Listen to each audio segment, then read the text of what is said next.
Halo guys, apa kabar semuanya? Semoga teman-teman dalam keadaan sehat-sehat saja. Pada video kali ini saya akan membahas mengenai join ya. Join itu ada inner, ada left, ada right, ada full. Oke, kita langsung saja.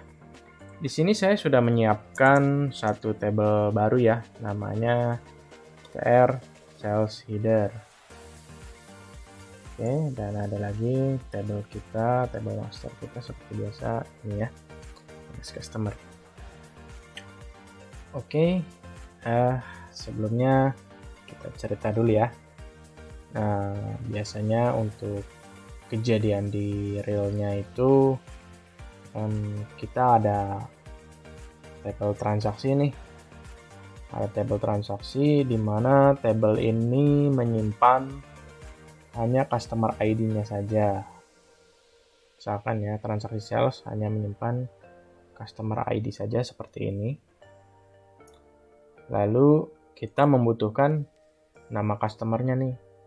Tapi kan nama customer-nya ada di tabel lain ya. Nah, maka kita akan menggunakan sintaks join. Oke. Nah, kita langsung coba praktekkan ya.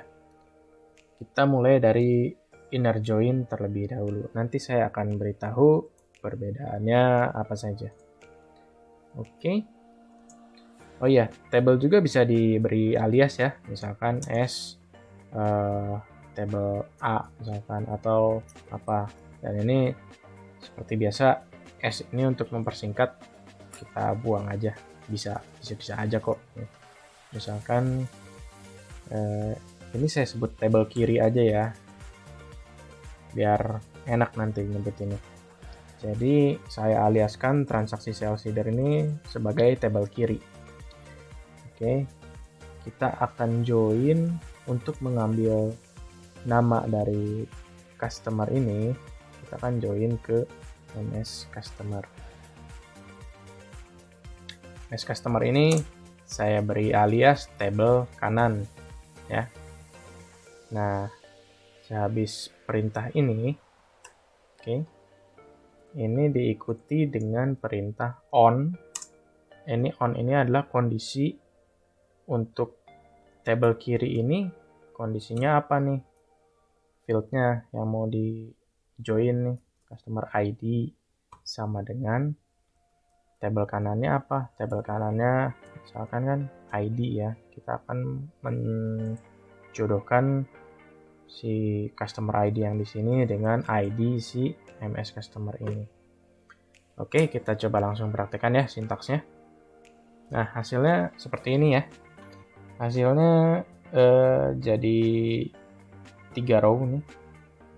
Karena kita menjoin berdasarkan tabel kiri ini, tabel kiri itu ini. Dia ambil customer ID-nya, dijoin ke tabel kanan. Tabel kanan ini kita ambil ID-nya. Oke, nah kenapa jadi 3? Kenapa cuma jadi 3 row? Kalau kita perhatikan kan tadi di transaksi sales header-nya itu ada 4 row ya. Nah, alasannya itu dikarenakan kita menggunakan inner join. Inner join ini artinya kita akan menggabungkan dua tabel kiri dan kanan ini berdasarkan nilai yang sama. Jadi kalau misalkan di tabel kirinya nilainya 1, 2, 3, ya di tabel kanannya harus 1, 2, 3 juga. Oke, kita coba lihat ya. Ini kan untuk transaksi sales header-nya itu sendiri nih, tabel ini kan ada customer ID 1, 2, 3, dan 15. Sedangkan di tabel MS customer-nya ini, ID 15 itu nggak ada. Karena ini kalau kita lihat ID-nya cuma sampai 12 ya. Nah, itu untuk inner join. Lalu untuk left join seperti apa? Untuk left join, saya copy sintaksnya ini ya. Oke, nanti jadi left join. Untuk fungsi left join, maka menghasilkan 4 row. Nah, kenapa 4 row?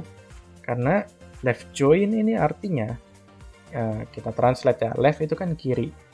Jadi gampangnya semua nilai yang ada di tabel kiri itu akan tampil.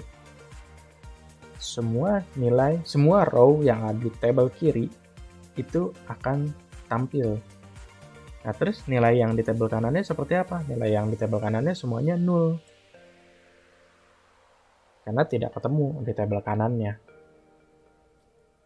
Nah, untuk right join seperti apa? Untuk right join kebalikannya dari left join.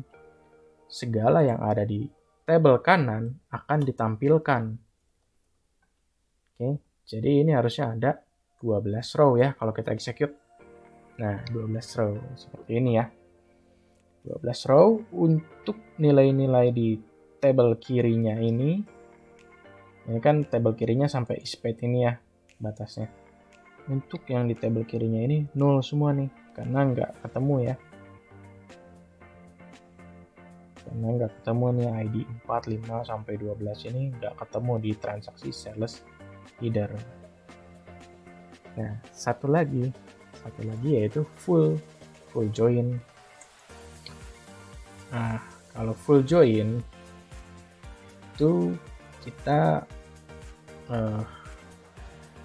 menggabungkan semuanya ya, yang di kiri dan kanan itu tergabung. Yang ketemu, yang nggak ketemu, pokoknya tampil semua. Kalau yang ketemu ya dihitung satu row, kalau yang nggak ketemu dihitung berbeda row gitu. Oke, nah hasilnya jadi 13 row. Karena kan di tabel kiri kita ada 4 data, tapi cuma satu aja nih yang nggak ketemu, yaitu si ID customer 15 ini. Sedangkan di sini ada 12 data, jadi dan yang ketemu itu 3 ini ya. Sisanya 9 ini nggak ada. Nah, ditambah 1. Oke. Jadi seperti itu penjelasannya untuk sintaks join. Oh iya, ada tambahan juga. Ini kan saya select bintang ya. Select bintang itu kita bisa ganti dengan misalkan kita mau select ID-nya aja nih. ID. Nah, ini pasti muncul ini ya. Kriwil-kriwil merah ini di bawahnya. Ini kan error ya. Oke. Nah, kenapa error? Karena ini ambiguous column name ID. Karena si column name ID ini ada 2 nih. Di tabel kiri dan tabel kanan. Dia bingung. Ini ID yang mana? ID si kiri atau ID si kanan? Oke. Nah, ini kita tinggal kasih tahu aja ID yang ada di tabel kiri. Cara ngasih taunya kayak gini. Gitu. Tabel kiri .id. Oke. Nah, seperti ini. Jadi ID yang di tabel kiri yang tampil. Terus kita juga bisa melakukan ini ya. Misalkan saya sudah join tapi saya cuma mau mengambil namanya saja kan tadi, customer name. Berarti kita butuh semua data transaksi atau semua data tabel kiri, dan saya butuh yang di tabel kanan hanya customer name-nya saja. Nah, hasilnya seperti ini ya jadinya. Saya select semua yang di tabel kiri, tapi tambahkan satu field dari tabel kanan, yaitu customer name. Ya, seperti itu untuk materi kita pada kali ini. Saya harap ilmu ini bermanfaat ya buat teman-teman semuanya. Sampai jumpa pada video berikutnya dan terima kasih.